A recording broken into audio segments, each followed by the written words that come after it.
Жылан десе баарыбыз корксок керек.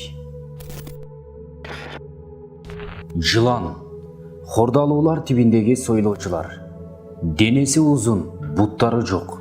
Жыланга каршы чабуул кылгандарды жылан башы менен уруп, же болбосо денеси менен кысып өлтүрөт.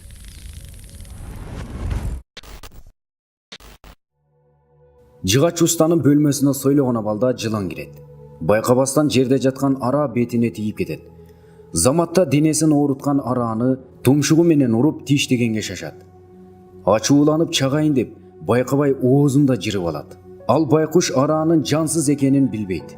Маселенин түпкү маңызын түшүнбөй туруп, жылан ара чабуул жасап жатат деп түшүнөт да, арааны айландыра, денеси менен ороп кыса баштайт. Болгон күчү менен кысып, акыр аягы өзү өлүп тынат. Урматтуу тууганым, мындан алынчу сабак, көрүнгөн нерсеге ачууланып, сөз кайтара берүү биринчи кезекте эле бизди жана жан дүйнөбүздү жаралайт. Турмушта кээ бир жагымсыз окуяларга көңүл бурбай койгонубуз оң. Анткени ар бирине жооп берүү акыр аягы өкүнүч менен бүтөөрү толук ыктымал.